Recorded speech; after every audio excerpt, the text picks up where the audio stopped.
I'm Lara, and life kinda threw me a curveball, but let's not jump ahead. Starting from the top, my folks ran this chain of repair shops. Dad was the brains, and Mom was the charm. When Dad passed, it was like the backbone of our family went with him. Mom decided to sell off the business, saying it was time to cash in and live a little. Can't blame her, really. She kept the big house, some cash for her golden years, and then dropped a bomb on me and Ava, my sister. We were each getting a cool $100,000. Ava, she's always been the wild one, eyes bigger than her stomach, dreams bigger than her wallet. Me? I was planning to stash half of that cash away, maybe start a small business, and have a decent wedding with Mark. Mark and I have been an item since college, the steady rock to my sometimes crazy waves. Then there was this one night, dinner at Mom's, the big house feeling emptier without Dad. That's when Ava, out of the blue, pitches this idea of going into business together. Lara, think about it, we could be unbeatable, Ava said, her eyes sparkling with that usual mix of excitement and madness. I shook my head, pushing my peas around the plate. Ava, you know I've got plans with Mark. We've talked about this. Mark, sitting beside me, nudged my arm. Babe, maybe it's not a bad idea. Ava's got a point. You two together could really make something happen. And she's your sister, she won't screw you over. Ava jumped in, seeing Mark's support as a green light. Exactly. Come on, Lara. It's now or never. We can make our old man proud, start something he'd wish he did. I looked between them, feeling like I was being cornered. But it was that look in Ava's eyes, damn it, that made me cave. It reminded me of when we were kids, plotting some mischief. Alright, but we do this by the book. No funny business, Ava. Scout's honor.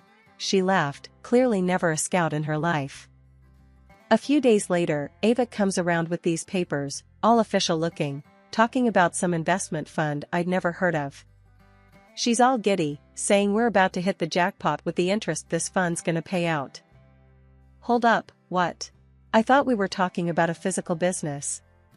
A cafe or something, I said, flipping through the documents, not understanding half of it. Change of plans, Lara. This is way better. Trust me, we're gonna be rolling in it, Ava assured, her excitement not quite infectious this time. I felt my stomach twist.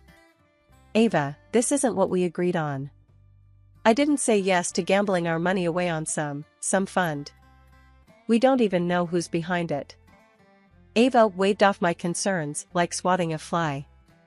Chill, sis. It's all legit. You'll thank me when we're sipping mojitos on our private beach. The days after Ava's bombshell about the investment were a blur. I felt like I was walking through a fog, each step heavier than the last. The shock of her unilateral decision to throw our money into some shady fund was slowly morphing into a cold, hard anger. I cornered her one evening at Mom's place, where we'd often meet up for dinner. The house still had that cozy, lived-in feel, but Dad's absence hung over us like a silent specter. Ava, we need to talk about this fun thing, I said, my voice steady but with an edge sharp enough to cut. What were you thinking? Ava rolled her eyes, her defense already up. Oh, come on, Lara. Don't start with me. It's done, okay? We're going to make bank. Just relax. Relax? I shot back, my calm facade cracking. You took our money, my money, and dumped it into something I didn't agree to. How am I supposed to just relax? Mark tried to step in, always the peacemaker. Ladies, maybe we should just sit down and talk this through. Stay out of this, Mark, I snapped, my frustration boiling over. This was between me and Ava, and I wasn't about to let him soften the blow. Ava leaned back, her arms crossed. Look, Lara, it's done. What do you want me to say? That I'm sorry? Fine, I'm sorry. But you're blowing this way out of proportion. It's an investment, not the end of the world. I could feel the vein in my forehead throbbing. Not the end of the world? That was my wedding money, Ava. Our father's legacy. And you gambled it away like it was nothing. It's not gambling if it's a sure thing, she countered, but even she didn't seem convinced by her own words. Mom walked in then, sensing the tension. What's all this yelling about? Ava and I turned to her, our battle lines drawn. I explained the situation, trying to keep my voice level, but the betrayal I felt was hard to mask. Mom listened, her expression growing more troubled with each word. When I finished, she sighed, a deep, weary sound. Ava, is this true? Ava shrugged, a defensive smirk playing on her lips. Yeah, so what? It's going to pay off, you'll see.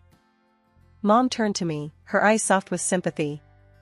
Lara, honey, I know you're upset, but let's not make a bigger mess. No police, please. We're a family. We can sort this out. I felt like screaming, running, anything to break free from the insanity of the situation. But looking at Mom, seeing the plea in her eyes, I deflated. Fine, Mom. For you. But this? This isn't over. The ride home with Mark was silent, a thick, uncomfortable silence. He finally spoke up as we neared our apartment. Lara, maybe it's not as bad as it seems. Ava's made mistakes, sure, but she's your sister. I turned to him, my heart heavy. Mark, she didn't just make a mistake. She betrayed me. And for what? A quick buck? He reached over, taking my hand. We'll figure this out, Lara. Together. Okay?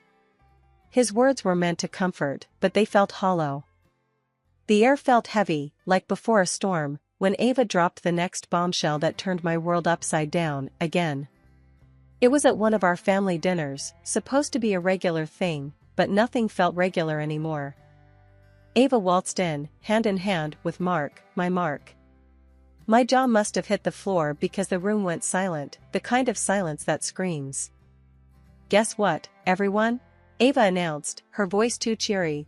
Mark and I are getting married. I blinked, thinking maybe I misheard, that this was some twisted joke. But no, there they were, grinning like two cats who'd got the cream. Married?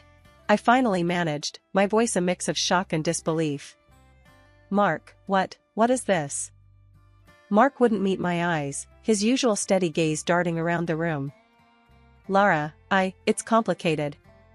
I'm sorry, I didn't know how to. Complicated? I interrupted, feeling the anger boiling up from my toes. You call this complicated? Mom tried to step in, always the peacemaker. Let's all just calm down and talk this through. Talk this through? I snapped, all my hurt spilling out. How do you talk through betrayal? Ava had the gall to look offended. Betrayal? Really, Lara? I thought you'd be happy for us. Happy? That word felt foreign, bitter on my tongue. You steal my fiancé, my future, and you want me to be happy? Mark finally spoke up, his voice low. Lara, it wasn't like that. Things just happened. Just happened? I echoed, my heart in pieces. And what, Ava? Was this your plan all along? Use my money, then take my man? Ava's eyes flashed, defensive. It's not about the money, Lara. Mark and I, we have something real. Something real, I repeated, the words tasting like ash. The room felt smaller, the walls closing in. I had to get out. I stormed out, leaving the chaos behind. The cold night didn't touch the burning rage and hurt inside me. In the following days, silence took over my apartment. Mark's things disappeared, and with them, the life I thought we'd have together. They moved away, but the pain stayed, a constant reminder of the double cross. Mom saw how broken I was and finally had a heart-to-heart with me. She was always the kind to look for peace, but even she had her limits. Lara, darling, I know it's hard. But holding on to this anger, it'll only hurt you more, she said softly, her eyes filled with a mix of sadness and determination. I just stared, too hurt to consider forgiveness. Then she dropped another bombshell, one I didn't see coming. I've decided to disinherit Ava. After all this, I can't. I'm leaving everything to you, the house, my savings. Everything. Ava and Mark, they'd chosen their path, and Mom had chosen hers, standing by me. It didn't make the betrayal any less painful, but it was a reminder that not everything was lost. I still had Mom, and in that moment, it was enough to start picking up the pieces. After the dust settled with Ava and Mark's betrayal, life felt like a series of motions, without emotion. But, as they say, time also heals, or at least it scabs over the wounds enough so you can start to move on. I threw myself into work, into renovating the big house Mom left me. It was during one of those long days, covered in paint and sawdust, that I met Ethan. He was a friend of a friend, showed up offering to help with some heavy lifting. I must have looked a mess, but Ethan, he just had this easy smile that made you want to smile back, even if you'd sworn off happiness. "Need a hand with that?" he asked, nodding towards a bulky piece of furniture I was eyeing like an enemy. "I've got it," I said, stubborn as ever, but he just chuckled and stepped in anyway. "Sure you do. And I'm the Queen of England," he joked, and despite myself, I laughed. It had been so long since I'd genuinely found something funny. Ethan was different. He wasn't trying to fix me, just there, making me laugh, lending a hand, and somehow, day by day, the house and my heart started to feel a bit lighter. We'd take breaks, sitting on the porch, drinking lemonade, and talking about everything and nothing. It was easy, uncomplicated, and slowly, I found myself looking forward to those moments. "You know," Ethan said one day, "I never thought I'd enjoy getting covered in paint this much." I glanced at him, splattered in various shades from our latest project. "Well, you're in good company. I think I have more paint on me than the walls." One evening, as we were watching the sunset, painting the sky in hues of orange and pink, Ethan turned to me, his expression serious for once. "Lara," he started, and I felt a catch in my breath.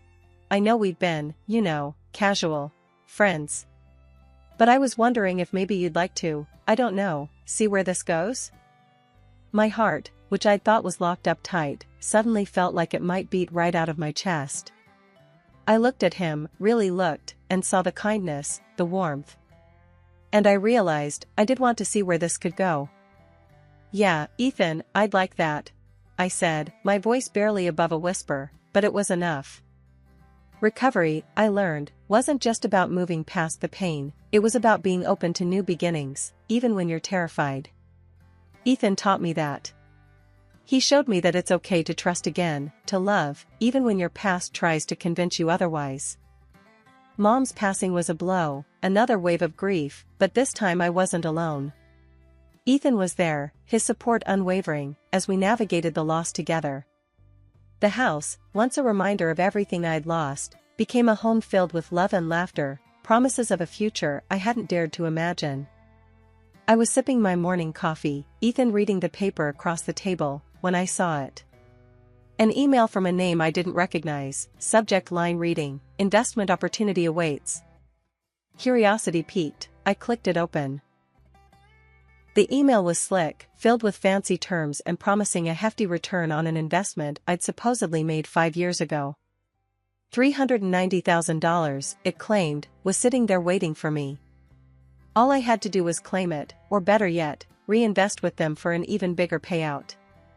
My heart raced, thoughts of Ava and that disastrous investment flooding back. "Ethan," I said, my voice a mix of excitement and anxiety, "you've got to see this." He peered over, his brow furrowing as he read. "This looks odd. Do you remember investing in something like this?" Shaking my head, I replied, "It's got to be that thing Ava dragged me into. But we never heard anything back. I thought the money was gone for good." Ethan's face was a study in skepticism. "I don't know, Lara. This smells fishy. Have you heard from Ava?"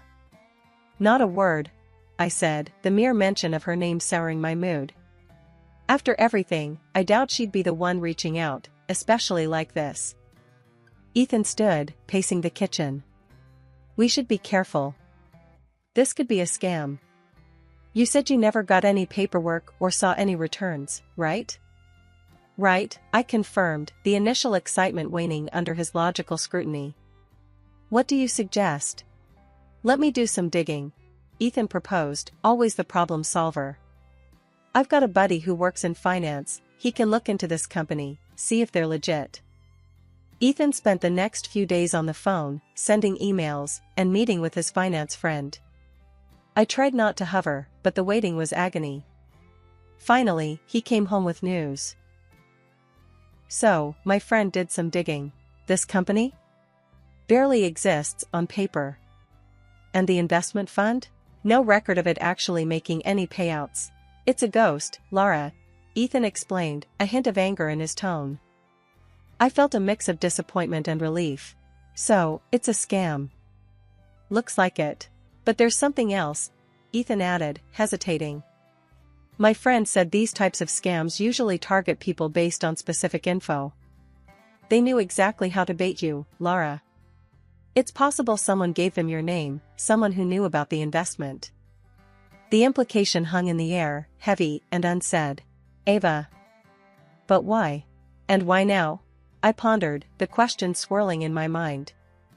And then I realized everything. She found out about my savings, inherited from our mother. The weeks after Ethan decided to bring in a private detective were the longest of my life. Every day was like sitting on a bed of nails, waiting for any news that could explain the bizarre email and maybe shine a light on what Ava and Mark were up to. When we finally got the call to come in and discuss the findings, my stomach was in knots. The detective's office was one of those nondescript places, blending into the cityscape, easy to miss if you weren't looking for it. Ethan squeezed my hand as we sat down across from the detective, a guy named Dan, who looked like he'd seen it all twice over and then some. He had this calm way about him, but his eyes missed nothing. So, Dan started, flipping open a folder. Your sister and her husband have been busy. I braced myself, expecting bad news, but not ready for the depth of it. They've been moving from state to state, leaving a trail of fraud scandals behind them. It's quite the rap sheet, Dan continued, his voice steady. My heart sank. Ava, involved in fraud? It was hard to wrap my head around. And Mark? The guy I thought I knew? It felt like a punch to the gut. Dan didn't pause, laying out the rest like cards on the table.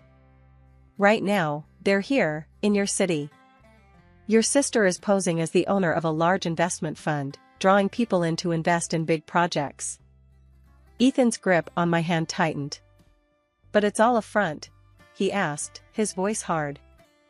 Exactly, Dan confirmed. She rented an office in a high-end business center, but it's all for show. Plans to collect as much as she can and then skip the country. They've already got visas and plane tickets. The room spun a little. Ava and Mark, planning to scam people out of their hard-earned money and then just flee? How could they have sunk so low? Ethan was the first to break the silence. Can we stop them? There's got to be a way to prevent this. Dan nodded, his expression serious. It's possible, but we'll need to act fast. Gather more evidence, maybe catch them in the act. It's risky, but it might be the only way to bring them down. I felt a mix of fear and determination.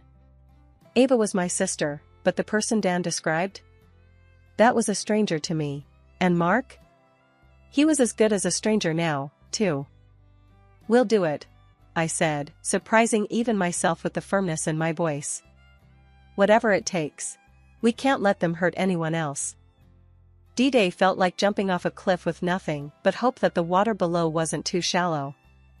Ethan and I had laid all our cards on the table for the police, but Officer Daniel's plan still had me reeling. Undercover? Me? It sounded insane, yet here I was, strapped with a mic and a heart hammering so loud I was sure it could be heard across the room. The office of Ava's so-called investment company was a high-end affair, sleek and buzzing with activity. Walking in, I felt every eye on me, though most were probably just curious or too wrapped up in their own business to care. I approached a counter where a lady with a rehearsed smile greeted me. Welcome. How can we help you invest your future with us today?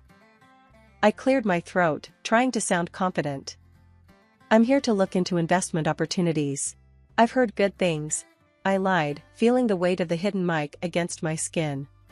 Oh, wonderful. Let me show you our portfolio.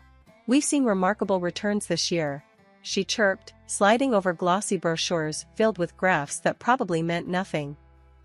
Nodding along, I played my part, signing up for a callback and expressing interest in attending their charity dinner. I'm considering a significant investment. I'll be more prepared to discuss this at the dinner, I said, laying the groundwork for the sting. The night of the charity dinner arrived, and Ethan and I blended into the sea of suits and sequins. Ava was there, radiant, making her rounds with Mark, my ex-fiancé, at her side. Her pregnant belly stood out thanks to the tight dress. Midway through the evening, amidst applause and self-congratulatory speeches, Ava took to the stage. She was a master at this game, weaving tales of success and prosperity. Then, her eyes found me in the crowd. And here, we have a living testament to our fund's success. My sister, everyone. She's seen incredible returns on her investments with us. The room's attention shifted to me, a collective expectation hanging in the air. I took the stage, my legs somehow carrying me to face the crowd. Thank you, Ava. I began, my voice steady thanks to countless rehearsals in front of Ethan. But, I'm afraid there's been a misunderstanding.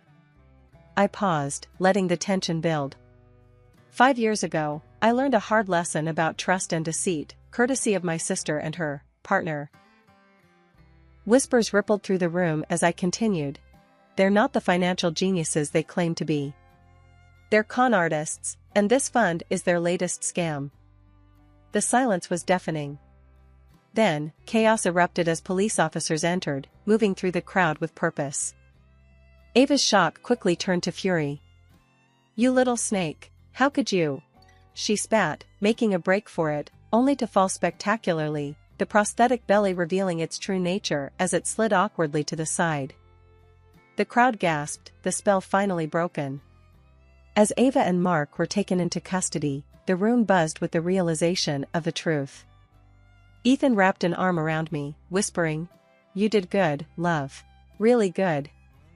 The dust finally settled after the sting operation, and the reality of Ava and Mark facing the music for their actions started to sink in.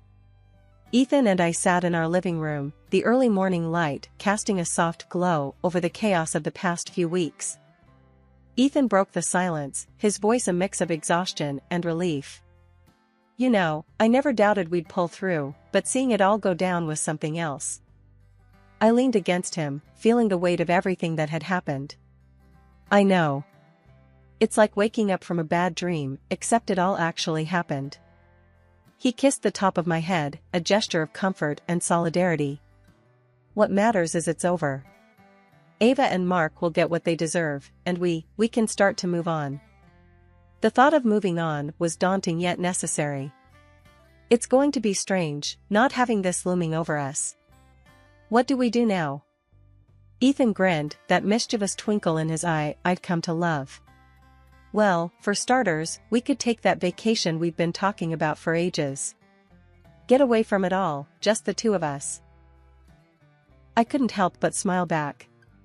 The idea of getting away, even for a little while, sounded like heaven. I think I'd like that. A lot. Our conversation was interrupted by a knock on the door. It was Officer Daniels, looking less like the stern policeman and more like a friend who'd been through the trenches with us. Got a minute? He asked, stepping inside. I thought you'd like to know, Ava and Mark's trial is set. With the evidence and your testimony, the DA's confident they'll be put away for a long time. The news brought a mix of emotions, but mainly a deep sense of closure. Thank you, Officer Daniels. For everything, I said, feeling a chapter of my life closing for good.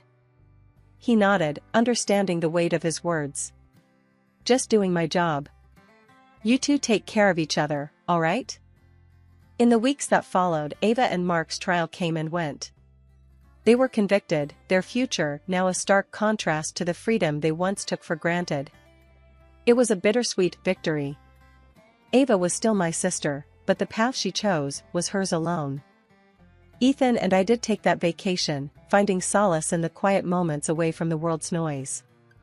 We talked about the future, about hope and healing, about building a life on the foundation of trust and love. The adventure we'd been through tested us in ways I never imagined, but it also showed me the strength we have together. Life's unpredictable, filled with challenges and unexpected turns, but facing them with Ethan by my side makes all the difference.